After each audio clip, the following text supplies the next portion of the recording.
ጤና ይስጥልኝ። ጤና ይስጥልኝ። አዎ እሰማሻለሁ። ምንድን ነው ልትይኝ የፈለግሽው? እንዴት ነህ? ቅድም እኮ ተቋረጠብን። አዎ ቅድም ተቋርጦብን ነበር። ደህና ነኝ እኔ። አንቺስ እንዴት ነሽ?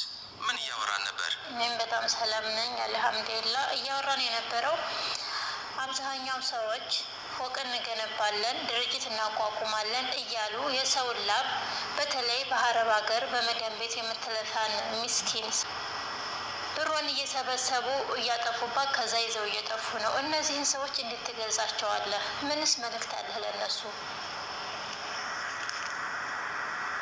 እንደዚህ አይነት ሰዎች በጣም አሳዛኝ ናቸው። የሰውን ላብና ድካም የማያከብሩ ኢንዲቪጁዋልስ ናቸው ማለት ነው። ለእንደዚህ አይነት ሰዎች ያለኝ መልእክት ቢኖር ሕሊናቸውን እንዲፈትሹና የሰሩትን ስህተት እንዲያርሙና ማንም ሰው በሌላው ትከሻ እየኖረ መኖርም የለበትም።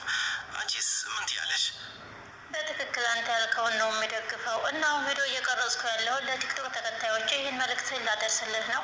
ስለተገናኘን በጣም ደስ ብሎኛል። እንዲሁ ገንዘባቸውን ለሚሰጡ ሰዎች ምን ትመክራለህ? ገንዘባቸውን አጥብቀው መያዝ አለባቸው፣ ስራቸውን ለራሳቸው ማቋቋም አለባቸው ብለህ አታስብ? በትክክል ገንዘባቸውን ለሚሰጡ ሰዎች በጣም መጠንቀቅ ያስፈልጋል። በቲክቶክ ላይ የሚተላለፉ መልእክቶች ማጥራት ይገባቸዋል። ስራቸውን ለራሳቸው ማቋቋም ጥሩ ሀሳብ ነው፣ ግን በጥንቃቄና በእውቀት መሆን አለበት። ምክንያቱም የራሱን ስራ መጀመር ፈተናዎችም አሉት። በደንብ ታስቦበት መወሰን ያስፈልጋል። ሌላ ምን ትጨምሪያለሽ?